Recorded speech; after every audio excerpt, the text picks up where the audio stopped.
ഇന്ന് രാത്രിയും ദൈവസന്നിധിയിൽ കടന്നു വന്ന് കർത്താവിനെ മഹത്വപ്പെടുത്തുവാൻ, ദൈവവചനം ചിന്തിക്കുവാൻ ദൈവം തന്ന നല്ല അവസരത്തിനായി കർത്താവിന് സ്തോത്രം ചെയ്യുന്നു. ജോയിൻ ചെയ്തിരിക്കുന്ന എല്ലാ പ്രിയപ്പെട്ടവർക്കായും ദൈവത്തിന് സ്തോത്രം. എല്ലാവരെയും കർത്താവ് ധാരാളമായിട്ട് അനുഗ്രഹിക്കട്ടെ. കഴിഞ്ഞ ആഴ്ചയിൽ നമ്മൾ ചിന്തിച്ചുകൊണ്ടിരുന്നത് ദൂതന്മാരുടെ സാന്നിധ്യം എങ്ങനെ മനസ്സിലാക്കുവാൻ കഴിയും, അതിൻ്റെ അടയാളങ്ങളെ കുറിച്ചാണ് നമ്മൾ ചിന്തിച്ചുകൊണ്ടിരുന്നത്. ഇന്ന് നമ്മൾ ചിന്തിക്കുന്നത് ദൂതന്മാരുടെ വിവിധ പ്രവർത്തികളെ കുറിച്ചാണ്. ഏതൊക്കെ നിലയിലാണ് ഒരു ദൈവ പൈതലിന് വേണ്ടി ദൈവത്തിന്റെ ദൂതന്മാർ പ്രവർത്തിക്കുന്നത് എന്നുള്ളതിനെ കുറിച്ചാണ് ഇന്ന് നമ്മൾ ചിന്തിക്കുന്നത്. ദൈവമായ കർത്താവ് അതിന് നമ്മെ എല്ലാവരെയും സഹായിക്കട്ടെ. ഒരു നിമിഷം കൂടെ നമുക്ക് ദൈവസന്നിധിയിൽ നമ്മളെ തന്നെ സമർപ്പിക്കാം, പ്രാർത്ഥിക്കാം. മഹാകരുണയുള്ള ദൈവമേ, അവിടുത്തെ പാദങ്ങളിൽ അടിയങ്ങൾ അടുത്തു വരുന്നു. ഇന്ന് രാത്രിയും തിരുവചനങ്ങളെ ചിന്തിപ്പാൻ കർത്താവ് ഞങ്ങൾക്ക് കൃപ ചെയ്യണമേ.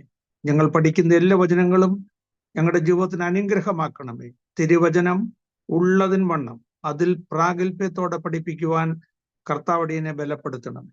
ഞങ്ങളെല്ലാവരെയും ഒരുമിച്ച് അനുഗ്രഹിക്കണമേ. യേശു ക്രിസ്തുവിന്റെ നാമത്തിൽ ഞങ്ങൾ പ്രാർത്ഥിക്കുന്നു, കേൾക്കുമാറാകണമേ. ആമേൻ. സ്തോത്രം.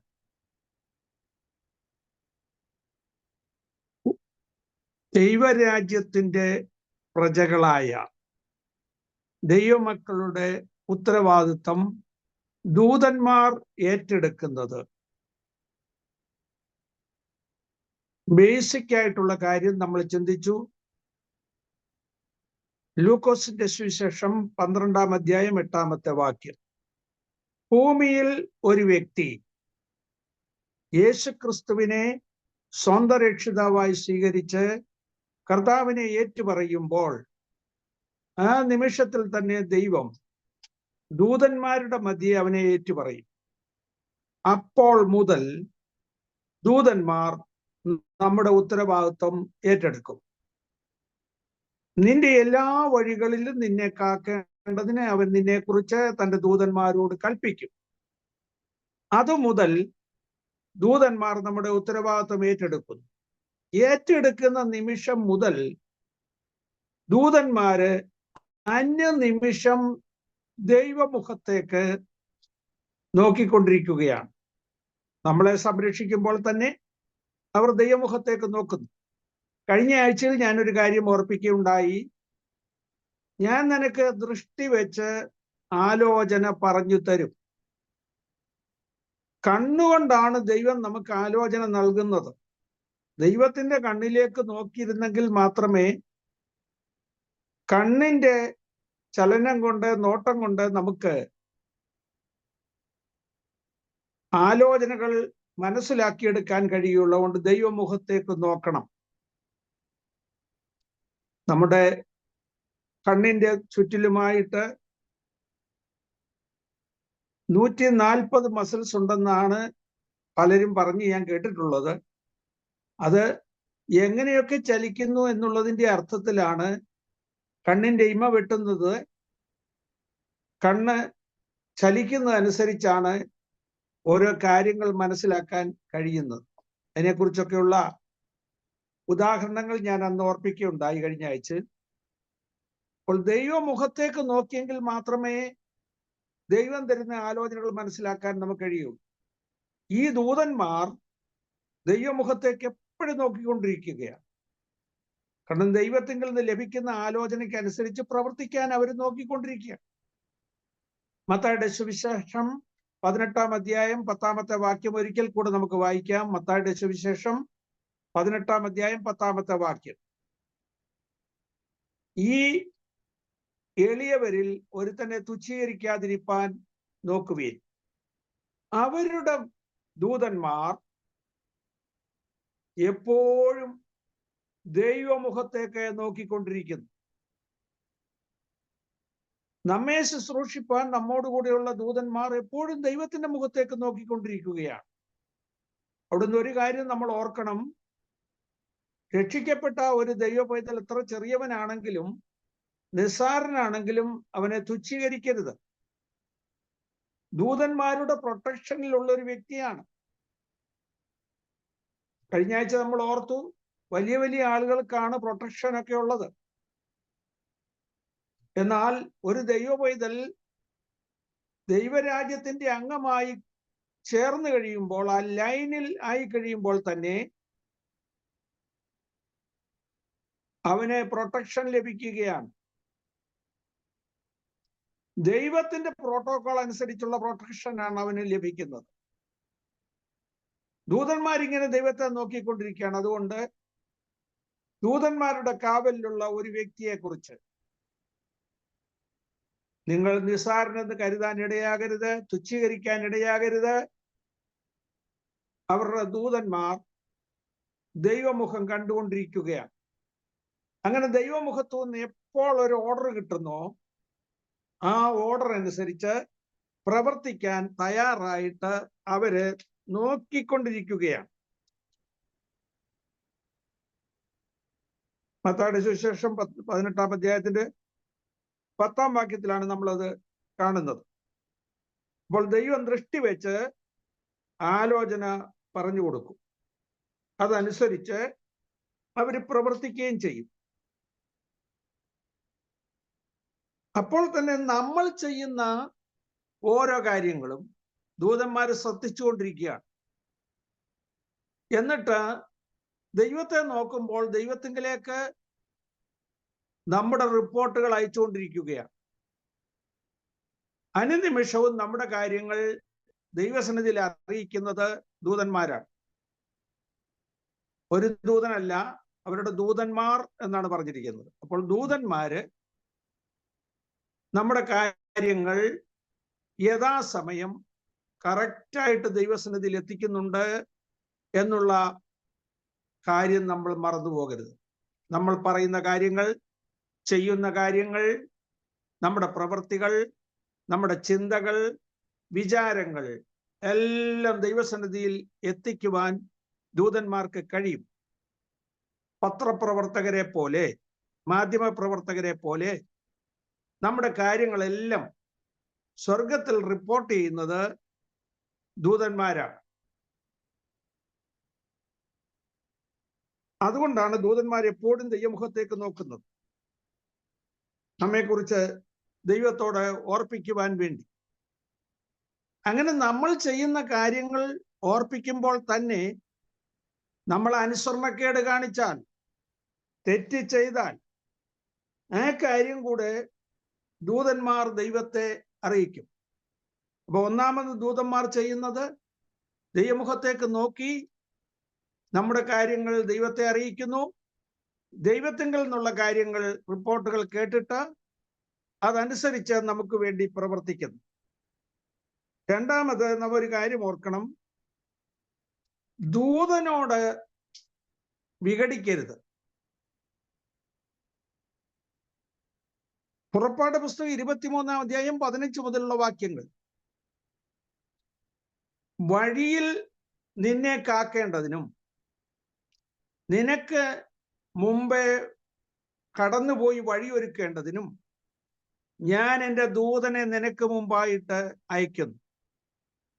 പുറപ്പാട് പുസ്തകം 23-ാം അധ്യായം 15-ാമത്തെ വാക്യം വായിക്കാൻ കഴിയുമെങ്കിൽ വായിക്കുക. അവിടെ എഴുതിയിരിക്കുന്നത്, നിനക്ക് മുമ്പായി ഞാൻ എൻ്റെ ദൂതനെ അയക്കും.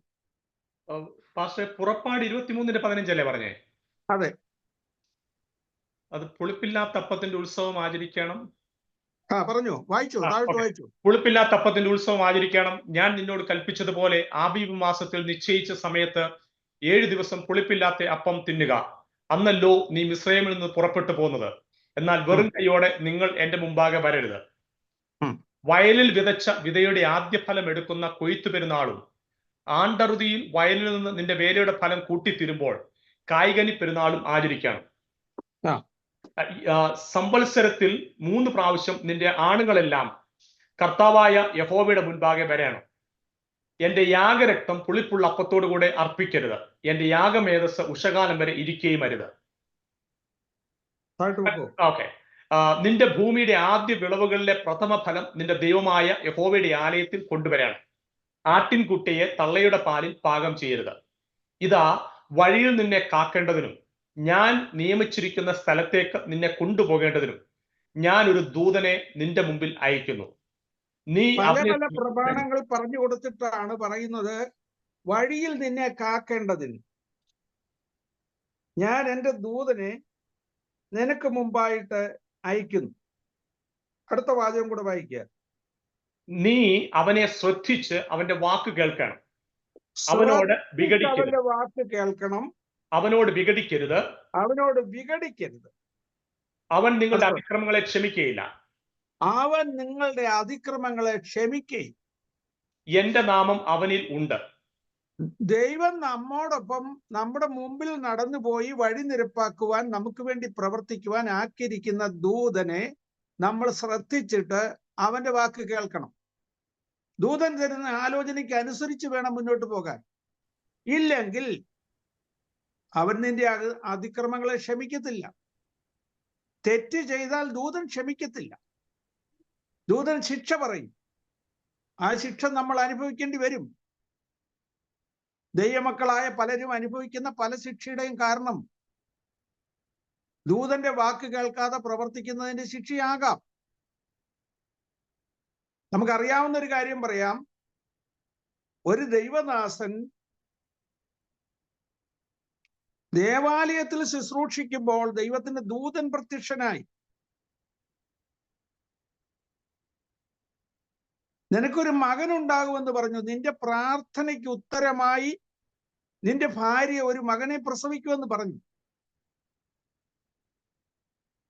സെക്കറിയാവും എലിസബത്തും ഇരുവരും നീതിയുള്ളവരും കർത്താവിന്റെ സകല കൽപ്പനകളിലും ന്യായങ്ങളിലും കുറ്റമില്ലാത്തവരുമായിരുന്നു. എന്നിട്ട് പോലും ദൈവത്തിന്റെ ദൂതൻ പറഞ്ഞ വാക്ക് വിശ്വസിക്കാൻ സെക്കറിയാവിന് കഴിഞ്ഞില്ല. ലൂക്കോസിന്റെ സുവിശേഷം 1-ാം അധ്യായം 13-ാം വാക്യം മുതൽ വായിച്ചു നോക്കണം. സമയ ചുരുക്കത്താൽ വായിക്കണ്ട. അപ്പോൾ ദൂതൻ പറയുകയാണ്, നീ ദൈവം അരുളി ചെയ്ത ഈ വാക്ക് വിശ്വസിക്കാഞ്ഞത് കൊണ്ട് ആ കുഞ്ഞ് ജനിക്കുന്നത് വരെ നീ സംസാരിക്കാതെ ഊമനായി പാർക്കുമെന്ന്. ശിക്ഷാവിധി കൽപ്പിക്കുവാൻ ദൂതന് അധികാരമുണ്ട്. അവന്റെ വാക്ക് ശ്രദ്ധയോടെ കേട്ട് അനുസരിക്കണം. അവനോട് വിഘടിക്കരുത്. അപ്പൊ ദൈവം എങ്ങനെയൊക്കെയാണ് ആലോചന തരുന്നത് നമുക്കറിയാൻ പറ്റത്തില്ല. ചിലപ്പോൾ നമ്മൾ ഒരു നേരിട്ട് സംസാരിച്ചെന്ന് വരാം, ചിലപ്പോൾ ഹിൻഡ്രൻസ് തന്നെന്ന് വരാം. പല നിലകളിൽ ദൈവത്തിന്റെ ദൂതൻ ആലോചനകൾ നൽകുന്നെന്ന് വരാം. അത് കേട്ട് അനുസരിച്ച് പോകുവാൻ നമുക്ക് ഇടയാകണം. അപ്പോൾ രണ്ടാമത്തെ കാര്യം, ദൂതന്മാർക്ക് ശിക്ഷ വിധിക്കാനും കൂടെ അധികാരമുണ്ട്. അപ്പോസ്തല പ്രവൃത്തികളുടെ പുസ്തകം 12-ാം അധ്യായത്തിന്റെ അവസാന ഭാഗത്തിൽ ഹെരോദാവിനെ ജനം പുകഴ്ത്തി. കാരണം യാക്കോബിനെ വാൾ കൊണ്ട് കൊന്നു, പത്രോസിനെയും പിടിച്ച് ജയിലിലിട്ടു. അത് യഹൂദന്മാർക്കെല്ലാം സന്തോഷമായി. അവൻ ദൈവമെന്ന് ഭാവിച്ച് രാജവസ്ത്രം ധരിച്ച് സിംഹാസനത്തിലിരുന്ന് അഹങ്കാരത്തോടെ മുന്നോട്ട് പോകുമ്പോൾ ദൈവത്തിന്റെ ദൂതൻ അത് ഇഷ്ടപ്പെട്ടില്ല. ദൈവത്തിന്റെ ദൂതൻ ഒറ്റയടി കൊടുത്തു. അവൻ താഴെ വീണു. താഴെ വീണെന്ന് മാത്രമല്ല, കൃമിക്കിരയായി എന്നാണ് അവിടെ എഴുതിയിരിക്കുന്നത്. ദൈവത്തിന്റെ ദൂതൻ ഇഷ്ടപ്പെടാതെ വന്നാൽ ശിക്ഷ കൊടുക്കാനും ദൂതന്മാർക്ക് അധികാരമുണ്ട് എന്നുള്ളത് നമ്മൾ മനസ്സിലാക്കിക്കൊള്ളണം. മൂന്നാമതായിട്ട് പറയാനുള്ളത്, നമ്മൾ ചെയ്യുന്ന പ്രവൃത്തികൾക്കെല്ലാം ദൂതന്മാർ സാക്ഷികളാണ്. തിമോത്തിയോസിന്റെ 1-ാം ലേഖനം 5-ാം അധ്യായം 21-ാം വാക്യം. ഞാൻ സർവശക്തിയുള്ള ദൈവത്തെയും കർത്താവായ യേശുക്രിസ്തുവിനെയും ശ്രേഷ്ഠദൂതന്മാരെയും സാക്ഷി വെച്ച് നിന്നോട് കൽപ്പിക്കുന്നത്, ഞാൻ ചെയ്യുന്ന എല്ലാ പ്രവർത്തനങ്ങൾക്കും ദൂതന്മാര് സാക്ഷിയാണ്.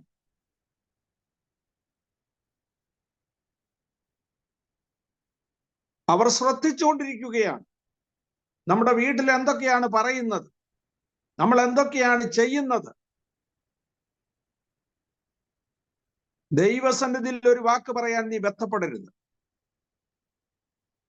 അബദ്ധവശാൽ വന്നുപോയി എന്ന് ദൂതന്റെ മുമ്പിൽ പറയുകയും അരുത്.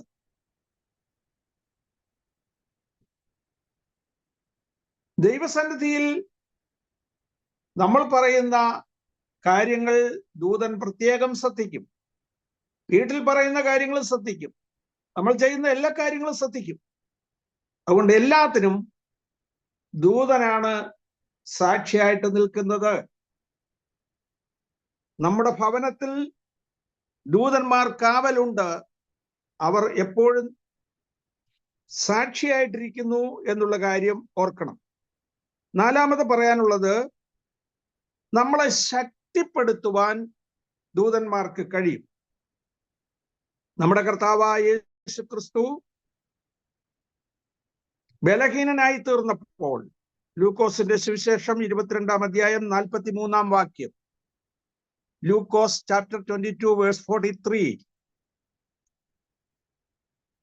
ദൂതന്മാർ വന്ന് അവനെ ശുശ്രൂഷിച്ചു, അവനെ ശക്തിപ്പെടുത്തി. സ്വർഗത്തിൽ നിന്നൊരു ദൂതൻ വന്ന് അവനെ ശക്തിപ്പെടുത്തി. കർത്താവ് പ്രാണവേദനയിലായി.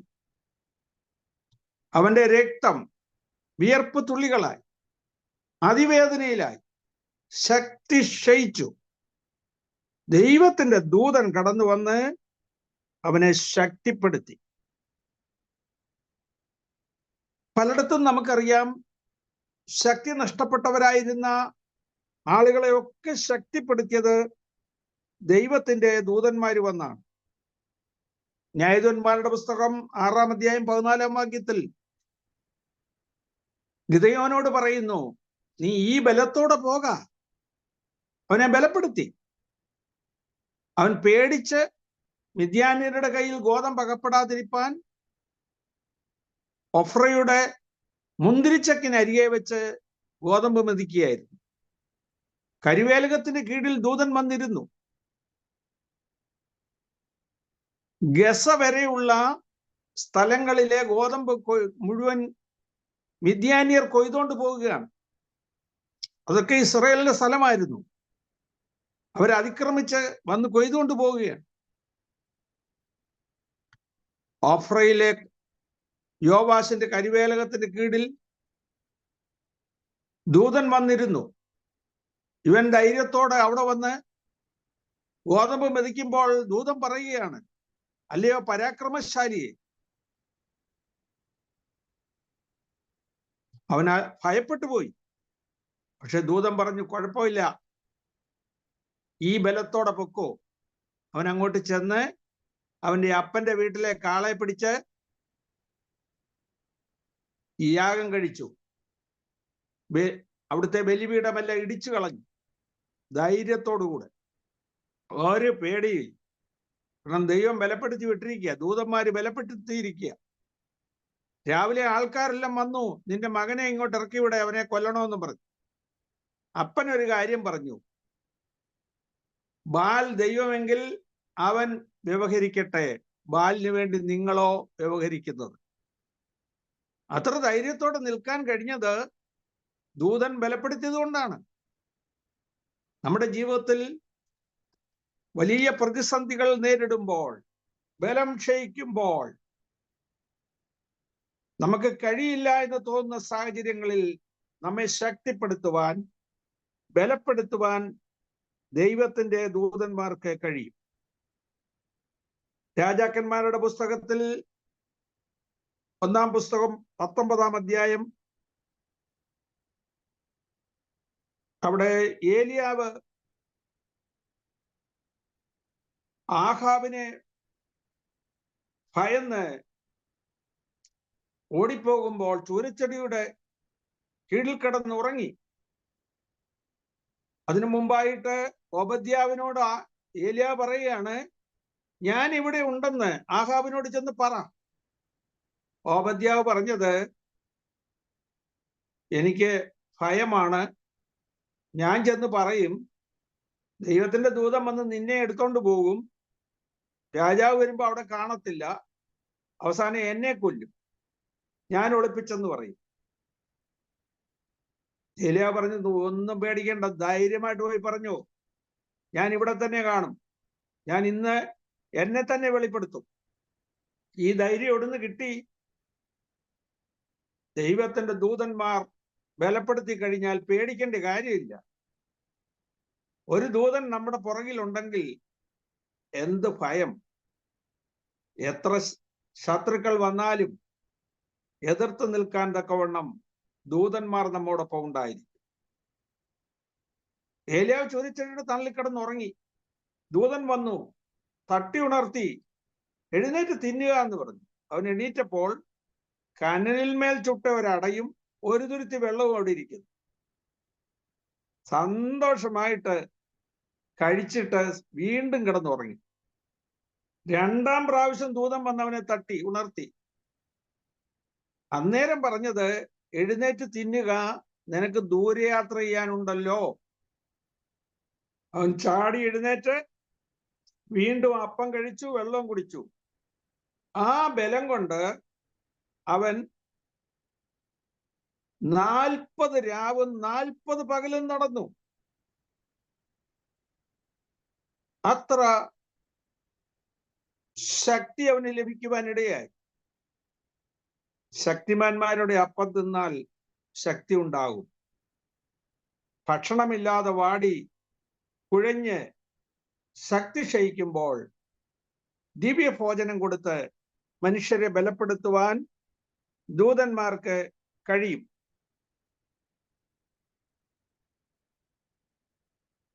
അടുത്തായിട്ട് നമ്മൾ ചിന്തിക്കുന്നത്, ദൂതന്മാർക്ക് നമ്മളോട് സംസാരിക്കാൻ കഴിയും.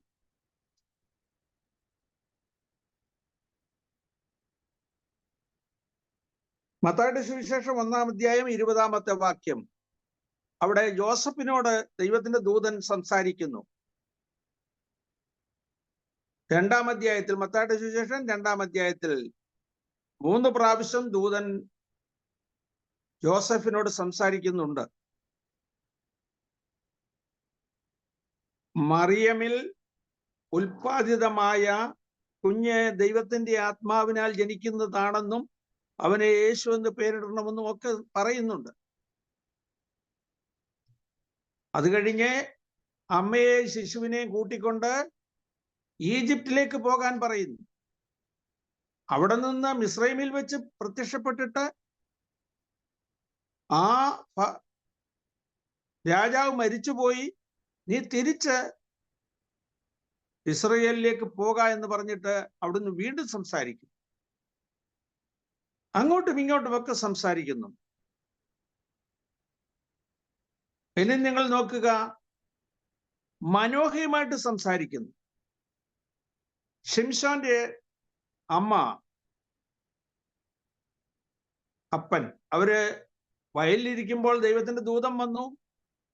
ദൂതനോട് ആ സ്ത്രീ സംസാരിച്ചു.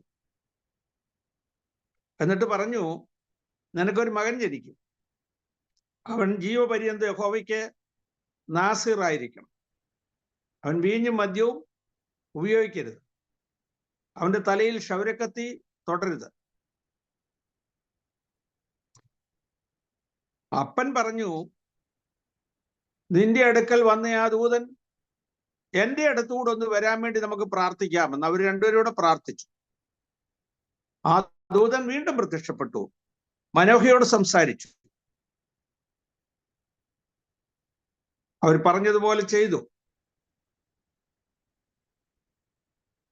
പലയിടത്തും ദൈവത്തിന്റെ ദൂതന്മാർ മനുഷ്യരോട് സംസാരിക്കുന്നതും മനുഷ്യർ തിരിച്ചവരോട് സംസാരിക്കുന്നതും വേദപുസ്തകത്തിൽ രേഖപ്പെടുത്തിയിട്ടുണ്ട്. അപ്പോൾ ദൈവത്തിന്റെ ദൂതന്മാർക്ക് നേരിട്ട് സംസാരിക്കാൻ കഴിയും. നമുക്ക് പലപ്പോഴും ദൂതന്മാരെ കാണാൻ കഴിഞ്ഞെന്ന് വരില്ല. അതിന് കാരണം, അദൃശ്യമായ ദൃഷ്ടിയുള്ളവർക്ക് മാത്രമേ ദൂതന്മാരെ കാണാൻ സാധിക്കുകയുള്ളൂ. ഹൃദയം ശുദ്ധമായി ദൈവസന്നിധിയിൽ സമ്പൂർണമായ സമർപ്പണത്തോടുകൂടെ പുറമേയുള്ള കണ്ണുകൾ അടച്ച് ഹൃദയ കണ്ണുകൾ തുറന്നു നോക്കുമ്പോൾ ദൂതന്മാരുടെ മുഖത്തേക്ക് നോക്കാൻ പറ്റും, കാണാൻ പറ്റും. ദൈവത്തെ കാണാൻ പറ്റും. ഹൃദയശുദ്ധിയുള്ളവർ ഭാഗ്യവാന്മാർ, അവർ ദൈവത്തെ കാണും. അപ്പോൾ ദൂതന്മാരുടെ ദർശനം പ്രാപിപ്പാൻ നമുക്ക് കഴിയണം. രക്ഷിക്കപ്പെടാത്ത, ദൈവകൃപയില്ലാത്ത എത്രയോ ആളുകൾ ദൂതന്മാരുമായിട്ട് സംസാരിച്ചതായിട്ട് നമുക്ക് തിരുവെഴുത്തിൽ അറിയാം. കൊർന്നേലിയോസ് എന്ന് പറയുന്ന ഒരു പട്ടാളക്കാരൻ, അയാൾ ഭക്തനായിരുന്നു, പ്രാർത്ഥിക്കുന്നവനായിരുന്നു, ദൈവത്തെ ഭയപ്പെടുന്നവനായിരുന്നു. അവൻ പ്രാർത്ഥിച്ചുകൊണ്ടിരിക്കുമ്പോൾ വലിയ പ്രകാശം മിന്നി, ഒരു ദൂതൻ പ്രത്യക്ഷപ്പെട്ടു. അവനോട് പറഞ്ഞത്, നീ യോപ്പയിലേക്ക് ആളയച്ച് തോൽക്കൊല്ലനായ ശീമോന്റെ വീട്ടിൽ താമസിക്കുന്ന ശീമോൻ എന്ന് പറയുന്ന ഉപദേശിയെ വരുത്തണം. നോക്കുക, വളരെ കൃത്യമായി കറക്റ്റായിട്ട് കാര്യങ്ങൾ പറയുകയാണ്.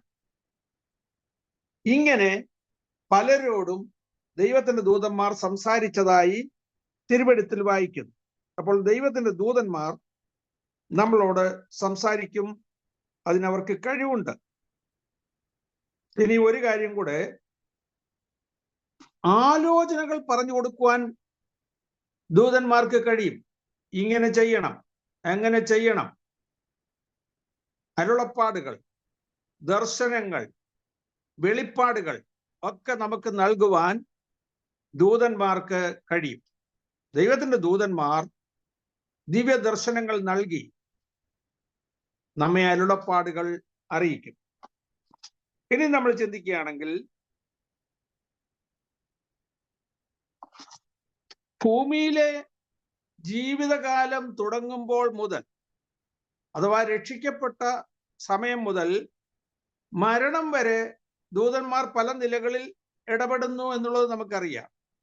മരിച്ചു കഴിഞ്ഞാലോ നമ്മുടെ ശരീരത്തിന്റെ കാര്യത്തിലും ശവശരീരത്തിന്റെ കാര്യത്തിലും ദൂതന്മാർക്ക് ഗണ്യമായ ഉത്തരവാദിത്വമുണ്ട്.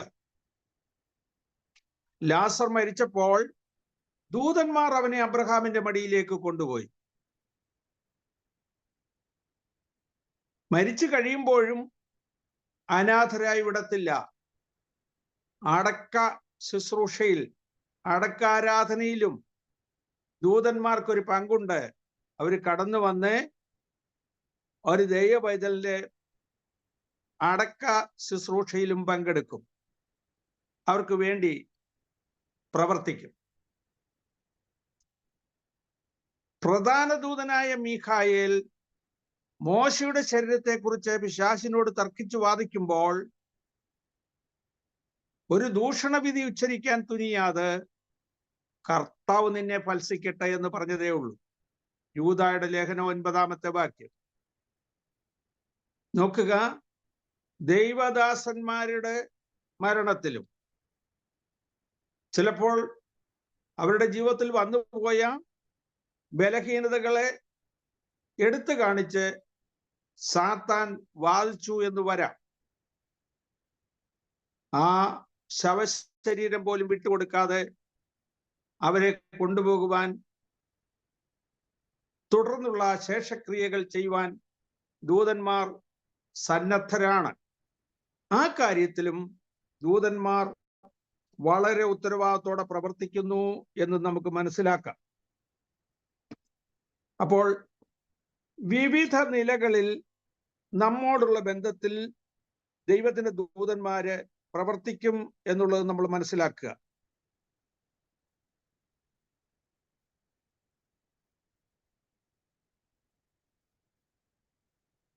തുടർന്ന് ദൈവത്തിന്റെ ദൂതന്മാരുടെ വിവിധ പ്രവർത്തനങ്ങളെ കുറിച്ച് ഇനി നമ്മൾ ചിന്തിക്കും. എന്നാൽ എങ്ങനെയൊക്കെയാണ് ദൂതന്മാർ പ്രവർത്തിക്കുന്നുള്ളത് വളരെ ലളിതമായി മനസ്സിലാക്കുവാനുള്ള ചില കാര്യങ്ങൾ പറഞ്ഞ് ഇന്നത്തെ ക്ലാസ് ഇവിടെ നമുക്ക് അവസാനിപ്പിക്കാം.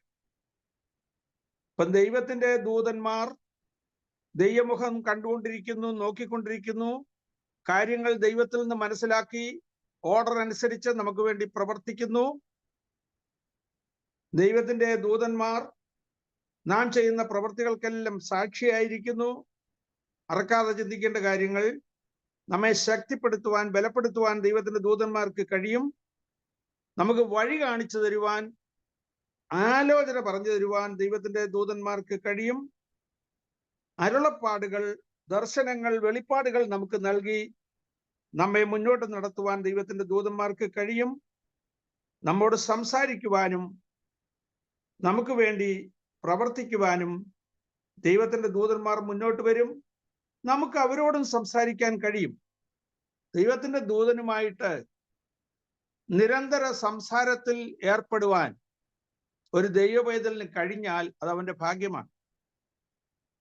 പ്രാർത്ഥനയോടെ, ശ്രദ്ധയോടെ ദൈവത്തിന്റെ ദൂതന്റെ ശബ്ദം ശ്രവിച്ചാൽ തിരിച്ച് ദൂതന്മാരോട് സംസാരിക്കുവാനും നമ്മുടെ ആവശ്യങ്ങൾ പറയുവാനും നമുക്ക് സാധിക്കും. നമ്മൾ മരിക്കുമ്പോഴും ദൈവത്തിന്റെ ദൂതന്മാർ നമ്മുടെ ശരീരത്തോടുള്ള ബന്ധത്തിലും അവർക്ക് പ്രവർത്തിപ്പാൻ കഴിയും. നിത്യതയിൽ നമ്മെ എത്തിക്കുവാൻ ദൈവത്തിന്റെ ദൂതന്മാർ കടന്നു വരും. പലപ്പോഴും പലരുടെയും കാര്യത്തിൽ അവരെങ്ങനെയാണ്, എന്ത് ചെയ്യുമെന്നൊക്കെ ഒരുപക്ഷെ നമ്മൾ ചിന്തിച്ചേക്കാം. എത്ര പാവപ്പെട്ടവനാകട്ടെ, ദരിദ്രനാകട്ടെ, അവന്റെ കാര്യത്തിൽ വേണ്ട ക്രമീകരണങ്ങൾ ചെയ്യുവാൻ ദൈവത്തിന്റെ ദൂതന്മാർക്ക് കഴിയും. അത് ദൈവം അവരെ ഫലമേൽപ്പിക്കും. അടുത്ത ഒരു വലിയ കാര്യം, ദൈവമക്കളെ വിടുവിക്കുവാൻ ദൈവത്തിന്റെ ദൂതന്മാർ സദാസന്നദ്ധരായിരിക്കുന്നു. തുടർന്ന് നമ്മൾ ചിന്തിക്കാൻ പോകുന്നതെല്ലാം വിടുതലിനെ കുറിച്ചാണ്. ഏതൊക്കെ രീതിയിലാണ് ദൈവം തൻ്റെ മക്കൾക്ക് വേണ്ടി പ്രവർത്തിക്കുന്നത്, ദൂതന്മാരെ കൊണ്ട് ചെയ്യിപ്പിക്കുന്നത്? വിടുവിക്കുവാൻ വേണ്ടി കടന്നു വരുന്ന ദൂതന്മാർ. നമുക്കറിയാം, കാരാഗ്രഹത്തിൽ കിടന്ന ദൂതന്മാരെ, അപ്പോസ്തലന്മാരെ ദൂതൻ വന്ന് പുറത്തിറക്കിക്കൊണ്ട് പോയിട്ട് ഈ ജീവന്റെ വചനം നിങ്ങൾ ജനത്തോട് ധൈര്യത്തോടെ പ്രസ്താവിക്കുക എന്ന് പറഞ്ഞ് അവരെ പറഞ്ഞു വിട്ടു. രാവിലെ സേവകർ വന്നിട്ട് അവരെ കൊണ്ടുവരാൻ കൽപ്പിക്കുമ്പോൾ കാരാഗ്രഹം ഭദ്രമായി പൂട്ടിയിരിക്കുന്നു, കാവൽക്കാരവിടെ നിൽക്കുന്നുണ്ട്, അകത്താളില്ല. അപ്പോസ്തലപ്രവൃത്തികളുടെ പുസ്തകം 5-ാം അധ്യായത്തിൽ അതിന്റെ 19 വാക്യങ്ങൾ നമ്മൾ വായിക്കുന്നു. 12-ാം അധ്യായത്തിൽ വരുമ്പോൾ കാരാഗ്രഹത്തിൽ 2 ചങ്ങലയാൽ ബന്ധിക്കപ്പെട്ടവനായി ഉറങ്ങുന്ന പത്രോസിനെ ദൂതൻ വന്ന് വിലാപ്പുറത്ത് തട്ടി എഴുന്നേൽപ്പിച്ചു. എഴുന്നേറ്റ് അരകെട്ടി ചെരുപ്പിട്ട് നിന്റെ വസ്ത്രം പുതച്ചുകൊണ്ട് വരിക എന്ന് പറഞ്ഞ് അവനെ വിളിച്ചോണ്ട് പോയി. കാവലൊക്കെ കടന്ന് അവന് പരിചയമുള്ള സ്ട്രീറ്റ് വരെ അവനോട് കൂടെ നടന്ന് അവനെ കൊണ്ടുപോയി. ഒരു സ്വപ്നം കാണുന്നു എന്നാണ് അവൻ വിചാരിച്ചത്. പക്ഷെങ്കിൽ ദൈവമക്കൾ ഒന്നിച്ചു കൂടിയിരുന്ന് പ്രാർത്ഥിച്ചുകൊണ്ടിരുന്ന മർക്കോസിന്റെ വീടിനടുത്തെത്തിയപ്പോൾ ദൂതൻ അവനെ വിട്ടുപോയി. ഈ നിലയിലൊക്കെ വിടുവിക്കുവാൻ, പ്രവർത്തിക്കുവാൻ ദൂതന്മാർക്ക് കഴിയും. ദൂതന്മാരെ നേരിട്ട് കാണാൻ ഒരു പക്ഷെങ്കിൽ നമുക്ക് പലപ്പോഴും കഴിഞ്ഞെന്ന് വരില്ല. പക്ഷെ ദൂതന്റെ പ്രവർത്തനങ്ങൾ ജീവിതത്തിൽ അനുഭവിക്കാൻ കഴിയും. ഞാനിത് പറയുമ്പോൾ നമ്മുടെ ജീവിതത്തിൽ ദൈവം പ്രവർത്തിച്ച അത്ഭുത പ്രവർത്തികൾ, ദൈവം നമ്മളെ ശക്തിപ്പെടുത്തിയത്, ദൈവം നമുക്ക് വേണ്ടി പ്രവർത്തിച്ചതൊക്കെ ചിന്തിച്ചുകൊണ്ട് വേണം ഈ വചനങ്ങൾ നമ്മൾ ധ്യാനിക്കുവാൻ.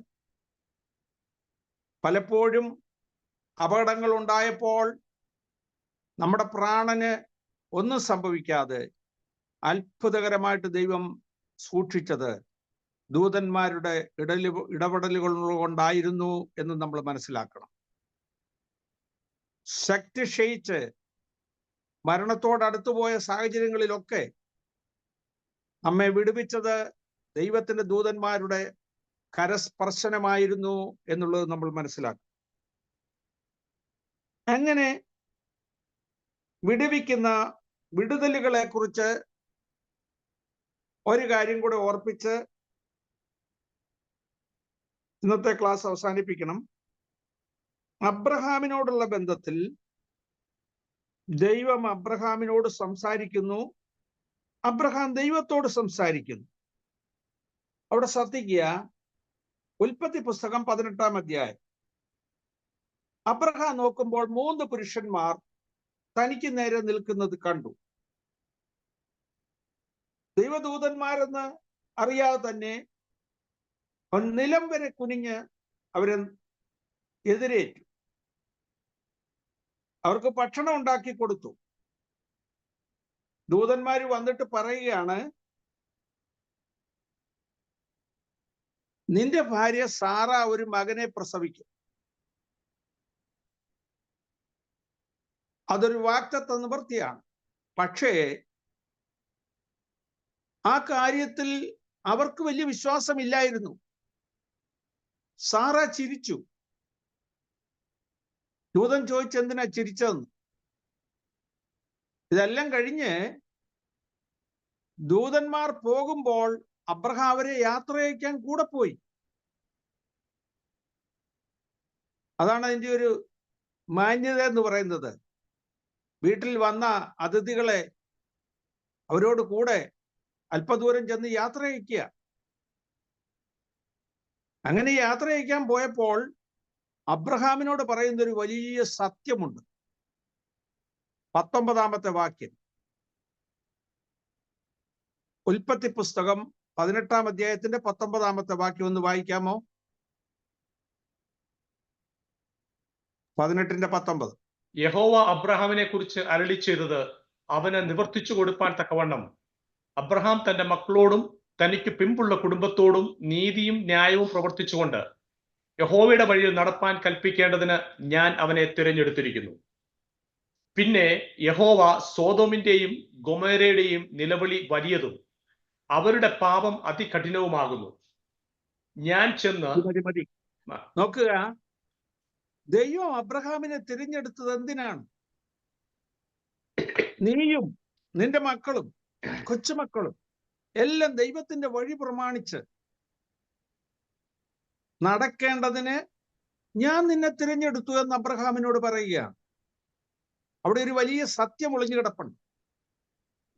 ഭൂമിയെ ഭരിക്കുവാൻ ലൂസിഫറിനെയാണ് ദൈവമാക്കിയിരുന്നത്, അവന്റെ ദൂതന്മാരെ.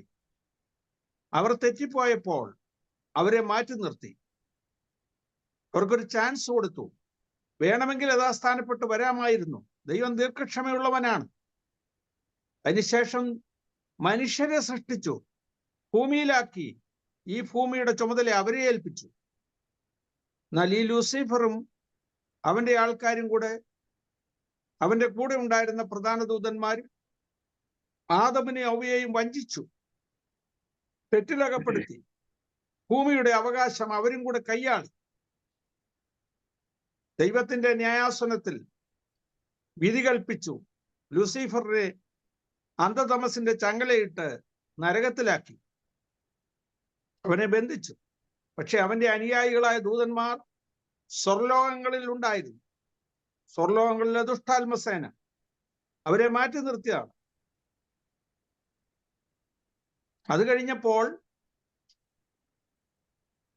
സ്വർഗത്തിലെ ദൂതന്മാരിൽ ചില വിഭാഗങ്ങൾ നാട്ടിൽ കടന്നു വന്നു, ഭൂമിയിലേക്ക് വന്നു.